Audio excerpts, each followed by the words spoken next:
Bonjour et bienvenue dans Le Monde Devant Soi, le rendez-vous géopolitique de Slate. Je suis Christophe Caron et je suis en compagnie de Jean-Marie Colombani, directeur de la publication de Slate. Salut Jean-Marie. Bonjour Christophe. Et d'Alain Frachon, éditorialiste au Monde et spécialiste des questions internationales. Salut Alain.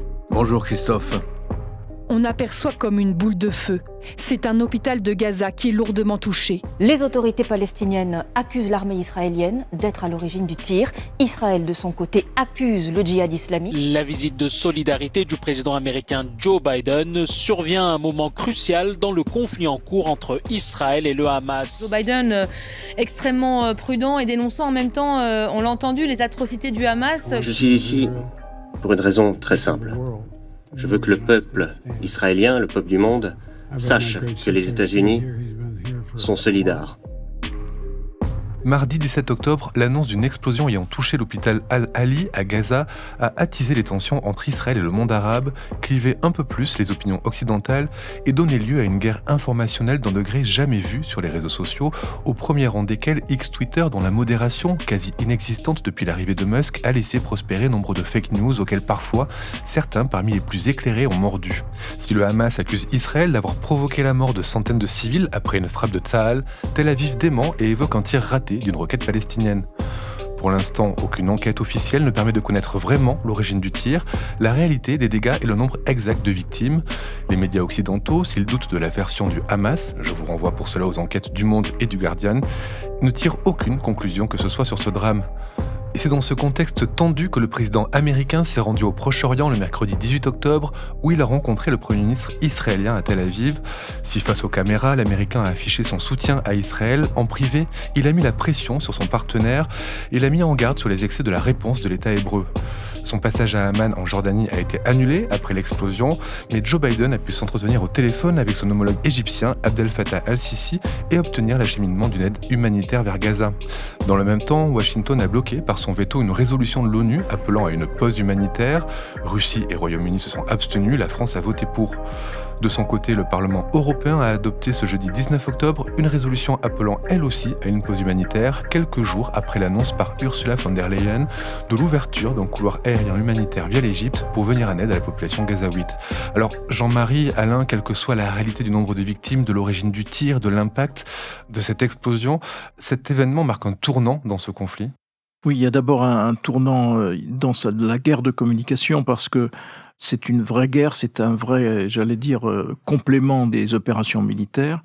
Et le Hamas a tiré le plus vite et le premier, si j'ose dire, parce qu'il a imposé aussitôt sa version de l'événement en nous parlant d'un hôpital bombardé par Israël, faisant 500 morts. Et cette information qui est émanation uniquement du Hamas a été reprise telle qu'elle par nombre de télévisions et de radios, sans précaution aucune, alors qu'on sait bien que chacun, de son côté, essaie de tirer le meilleur parti des événements, accuse l'autre.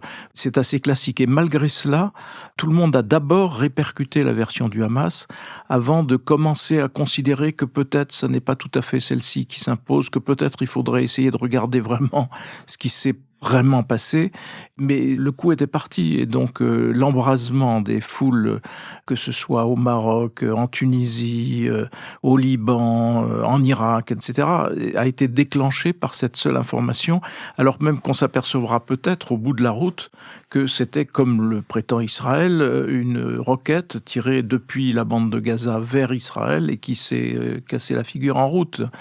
Donc pour la presse, je trouve que c'est une défaite assez monstrueuse parce que c'est exactement ce qu'il ne faut pas faire dans ce genre de situation. Donc ça va avoir un impact sur les opinions arabes. On l'a vu, les manifestations qui a pu avoir lieu face aux ambassades françaises, par exemple, dans certains pays du Maghreb. Mais ça va avoir aussi un impact sur les relations entre Israël et les pays arabes. On a vu, par exemple, cette annulation du sommet prévu entre Joe Biden et le leader de la Jordanie à Amman.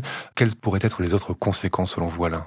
Ça montre que les dirigeants arabes n'osent pas affronter leur opinion.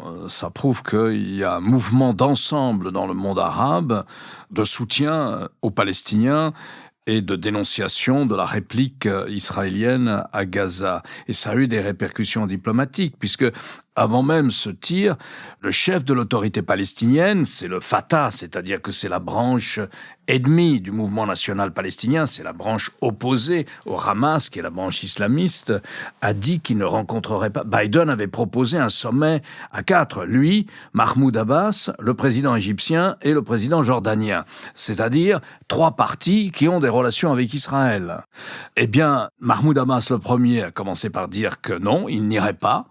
Et ensuite, après cette campagne de désinformation, sans doute, peut-être, montée par le Hamas, ni le président égyptien, ni le roi de Jordanie n'ont voulu se faire photographier avec un Joe Biden qui, lui, a repris la version des Israéliens. Il a dit dans une de ses interventions, des 3 interventions qu'il a fait au cours de ces dernières 48 heures, il a dit que ce missile avait été tiré par le Hamas. En s'appuyant sur des données de la défense américaine. Voilà, sur les données balistiques et notamment un tir d'une salve de roquettes qui partait du sud, donc sans doute de la bande de Gaza, et vers le nord, c'est-à-dire vers Israël. Et donc, ils n'ont pas osé se faire photographier avec Joe Biden. Joe Biden assimilé comme étant unilatéralement du côté des Israéliens au lendemain du massacre perpétré le 7 et le 8 octobre. Voilà, donc ça montre l'hostilité des opinions arabes souvent à leur régime, et la cause palestinienne est souvent une manière dans le monde arabe détournée de dénoncer les gouvernants. On a connu ça déjà, on a connu ça en 2006, au lendemain de la guerre qu'Israël a menée contre le Hezbollah au Liban. Toutes les opinions arabes, pourtant majoritairement appartenant à la branche dominante de l'islam, le sunnisme, se sont mis à faire un statut d'héros du monde arabe au Hezbollah libanais, qui est une formation chiite, la branche minoritaire de l'islam. Est-ce que ça durera longtemps? Est-ce que cette mobilisation des opinions arabes durera longtemps? Est-ce qu'elle empêchera la normalisation qui était en cours entre le monde arabe et l'État d'Israël? Je ne sais pas. Pour le moment, oui. Pour 6 mois ou pour 1 an, je vois mal que les choses bougent dans un sens autre que une polarisation, une hostilité de plus en plus croissante à l'adresse d'Israël de la part des opinions arabes, certainement. Mais est-ce que c'est très durable? Vous savez, le Moyen-Orient vous habitue à se méfier des déclarations absolues ou péremptoires. On entre dans une nouvelle phase. Les gens aux États-Unis, chez les diplomates du département d'État, on dit toujours, quand on regarde le Moyen-Orient, vous savez, il y a 3 possibilités. Il y a ça va mieux, ça va de plus en plus mal, et puis il y a souvent une possibilité que nous appelons SOS, same old shit, et ça va recommencer comme avant. En tout cas, dans l'instant, dans l'immédiat, c'est la victoire stratégique de l'Iran.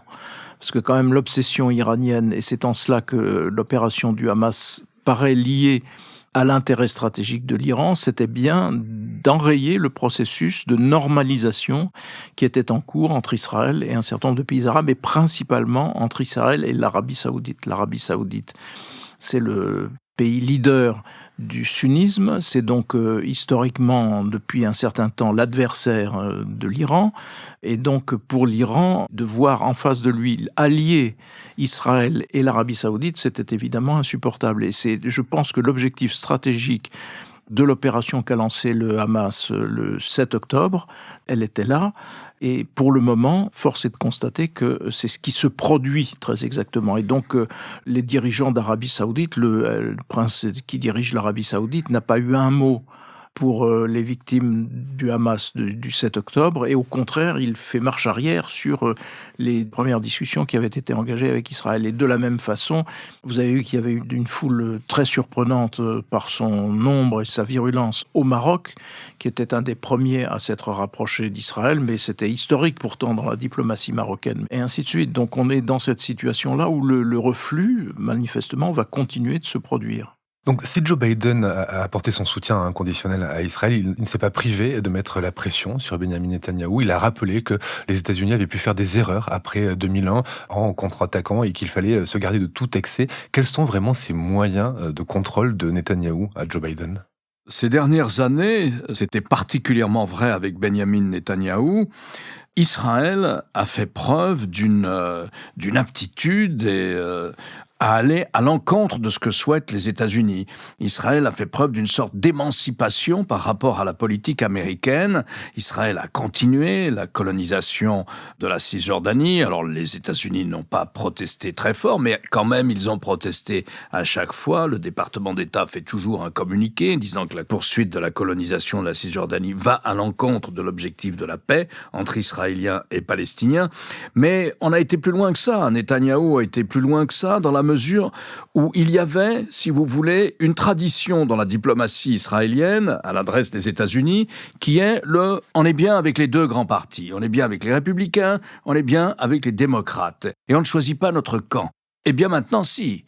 Netanyahou a choisi son camp, c'est-à-dire qu'il a choisi le parti républicain, et il a même été devant le Congrès pour torpiller la politique de non-prolifération nucléaire vis-à-vis de l'Iran que menait Barack Obama. On n'avait jamais vu ça.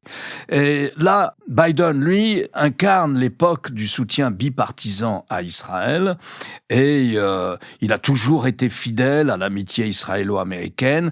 Il est venu rencontrer le Premier ministre et d'après ce qu'on sait, il a voulu faire ce geste en manifestant son empathie devant les horreurs perpétrées les 7 et 8 octobre par le Hamas en Israël. Et dans le même temps, comme vous le rappeliez, il a lancé une sorte d'avertissement. Attention, ne faites pas comme nous. Nous avons été trop loin dans notre réponse au 11 septembre. En 2001, cela a provoqué 2 catastrophes. Une en Afghanistan, où les talibans sont revenus au pouvoir, et une en Irak, où notre réponse a provoqué 10 ans de guerre qui ont totalement déstabilisé la région et détruit partiellement l'Irak. C'est ça qu'il a dit aussi. Et il l'a dit publiquement. Il a eu une phrase publique dans une de ses 3 interventions pour dire ça. Il ne faut pas que la rage et la volonté de vengeance aillent trop loin, comme nous l'avons fait au lendemain du 11 septembre 2001. Voilà le discours qu'il a tenu, et visiblement, dans l'ensemble du monde arabe, on a retenu que la première partie et pas la deuxième partie, qui était un avertissement, n'allait pas trop loin. On va voir ce qui se passe maintenant. Quelle va être l'ampleur de l'intervention terrestre? Est-ce que, durant ce week-end, nous allons assister à l'ouverture dans le sud de la bande de Gaza d'un point de passage avec l'Égypte, qui pourra acheminer un début d'aide humanitaire, notamment venant de la part de l'Union européenne, on ne le dit pas assez. On va voir très vite l'ampleur de la réaction à terre, de ce que va faire l'armée israélienne. On a une petite idée déjà, et on pourra en parler. Et puis on va voir si le couloir humanitaire est enfin ouvert. Joe Biden s'est adressé à la nation américaine à son retour du Proche-Orient. C'est quelque chose d'extrêmement rare de prendre la parole pour un président sur une question comme ça de politique internationale qui ne concerne pas directement les États-Unis. Oui, c'est une intervention solennelle et rare où il a mis tout son poids de président pour argumenter sur la politique américaine et surtout pour tenter de convaincre le Congrès de voter l'aide qu'il demande. Pour le moment, l'aide qui était destinée à l'Ukraine était bloquée puisque les républicains n'avaient accepté que le déblocage de la fameuse limite de l'endettement pour éviter la paralysie de l'administration fédérale. Et donc, pour continuer d'aider l'Ukraine, Joe Biden a mêlé à la fois l'aide à l'Ukraine et l'aide à Israël, en sachant qu'une partie du parti républicain récuse toute aide à l'Ukraine, mais voudrait amplifier l'aide à Israël. Donc, c'est une sorte de donnant-donnant qu'il a essayé de mettre en place et qui peut-être portera ses fruits, puisqu'il s'est engagé en effet vis-à-vis d'Israël très lourdement, très fortement. Il veut continuer de rester engagé du côté de l'Ukraine.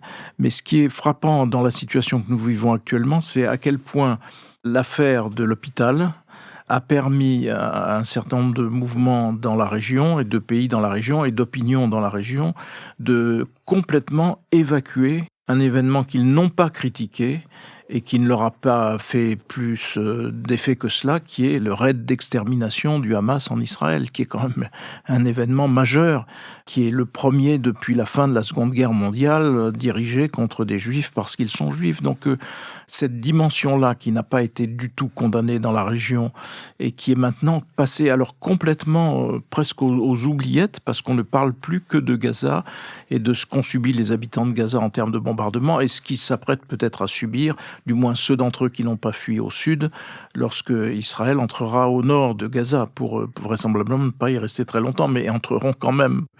Et on va vivre dans ce climat-là qui petit à petit éloigne de plus en plus l'acte générateur de cette situation, qui est le raid, encore une fois, d'extermination du Hamas en Israël. Et ça, je pense que c'est extrêmement dommageable. Alors, vis-à-vis de l'opinion américaine, est-ce que Joe Biden va trop loin dans le soutien à Israël ? Moi, je pense qu'aucun président de la République aux États-Unis n'aurait pu faire autre chose que d'apporter un soutien plein et entier à Israël dans cette situation. Alors après, est-ce que l'aile gauche, notamment du Parti démocrate, trouvera que les choses sont un petit peu trop déséquilibrées ? On verra, mais je pense que la position de Biden me paraît pour le moment suffisamment solide, même si il y a eu cet empêchement de ce sommet avec d'autres dirigeants de la région.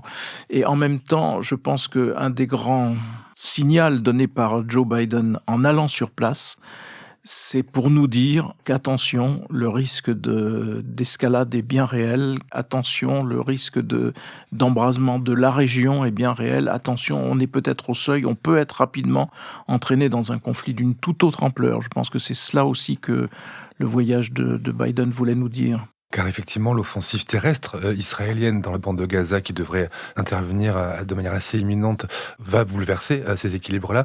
Alain, deux questions. Quelle forme pourrait-elle prendre ? Vous avez dit que vous en aviez une petite idée. Et ensuite, est-ce qu'il y a aussi un risque d'ouverture d'un nouveau front au nord du pays avec le Liban ? Oui, il y a ce risque-là, mais commençons par la première partie de la question. Écoutez, je crois qu'une des thèses les plus fréquemment avancées est la suivante. Et je crois que le ministre de la Défense israélien, Eli Cohen, a même eu une phrase allant dans ce sens-là, ou le ministre des Affaires étrangères.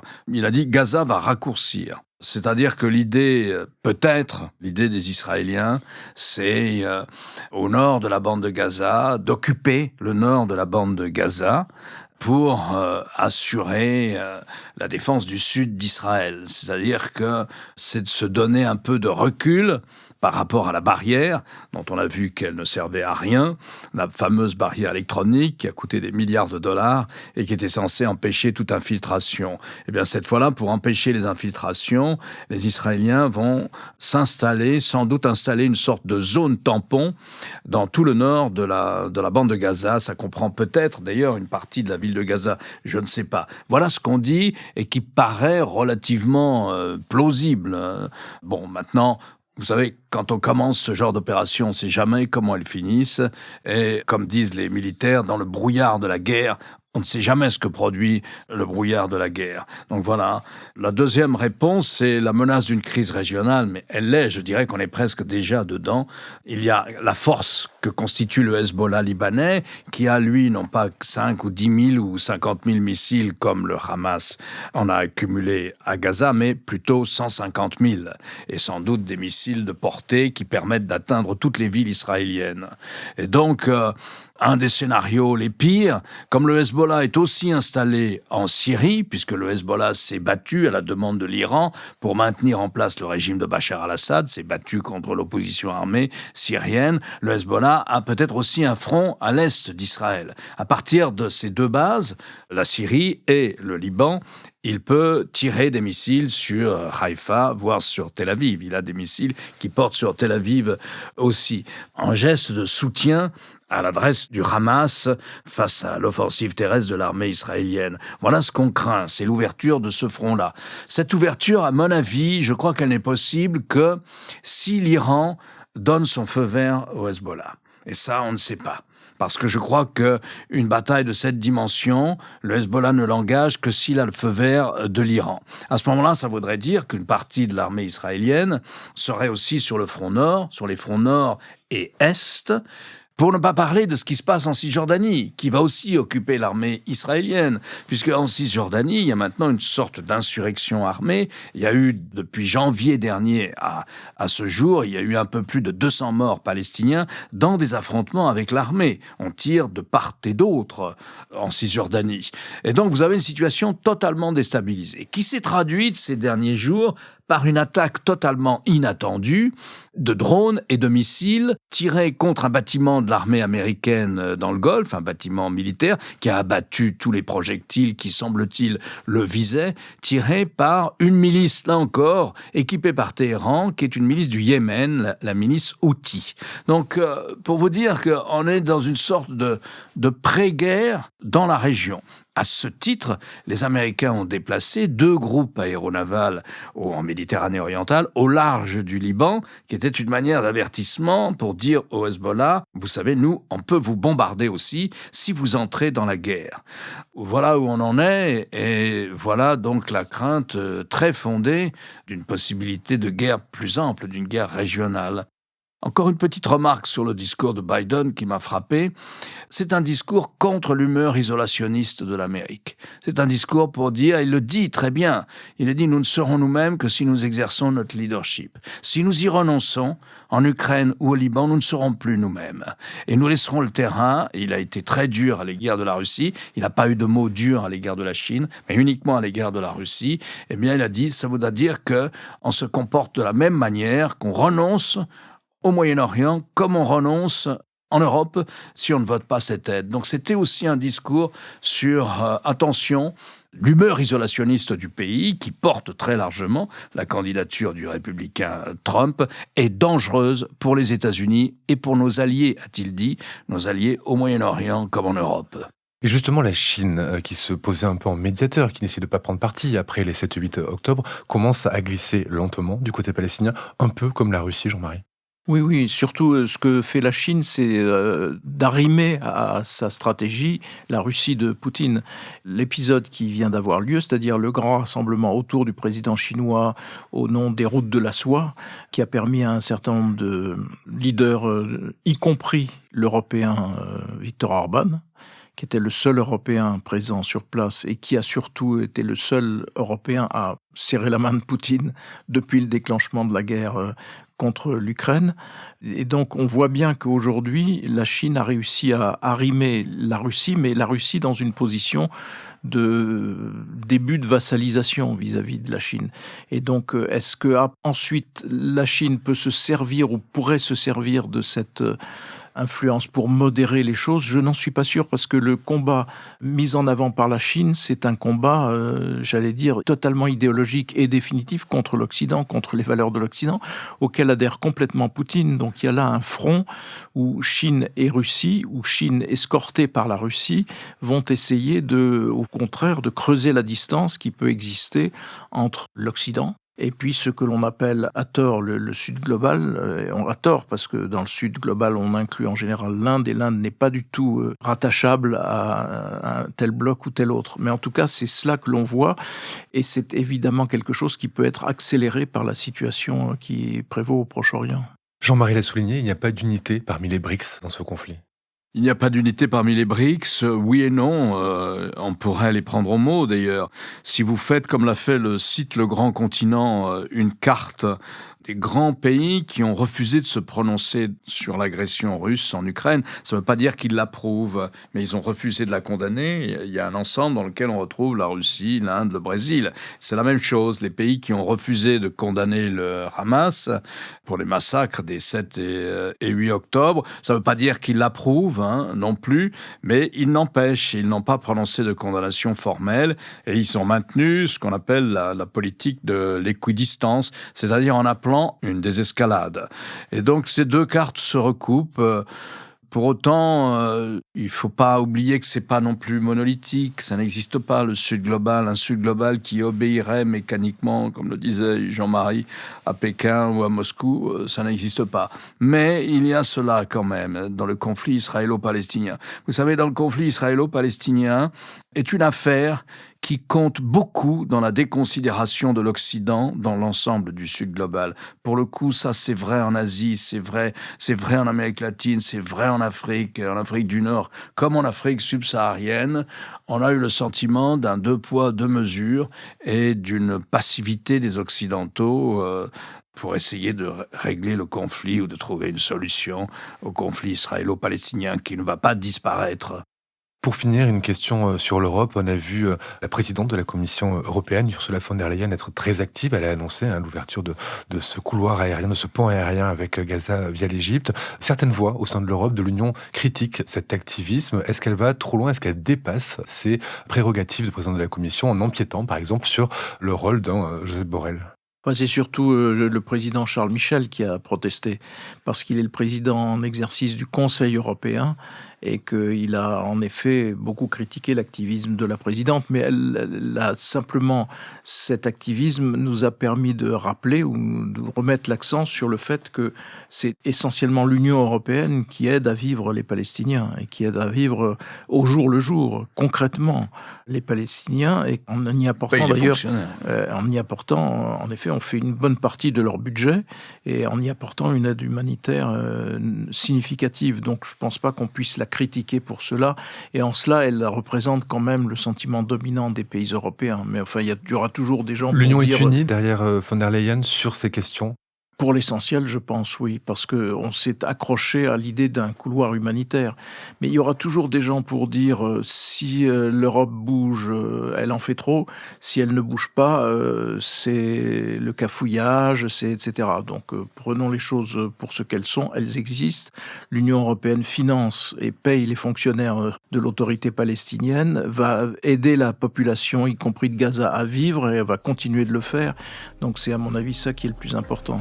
Merci Jean-Marie, merci Alain. Avant de se quitter, un mot pour vous conseiller ce livre d'Elie Guckert, qui est journaliste pour Slate. Comment Poutine a conquis nos cerveaux. Il revient sur 10 ans de propagande russe en France. C'est chez Plomb et c'est sorti cette semaine. Vous pourrez en trouver des extraits sur Slate. Ils ont été diffusés en début de semaine.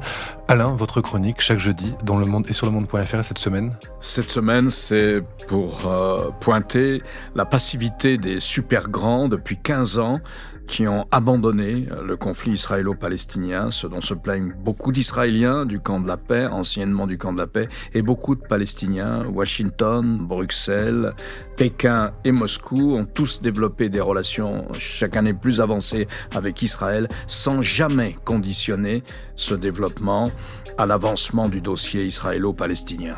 Jean-Marie, quant à vous, je rappelle votre participation à l'émission politique le jeudi aussi sur France 24. Messieurs, à la semaine prochaine. Au revoir Christophe. Au revoir Christophe. Le Monde devant soi est un podcast produit par Slate Podcast avec Jean-Marie Colombani et Alain Frachon. Direction, production éditoriale, présentation Christophe Caron. Montage et réalisation Aurélie Rodriguez.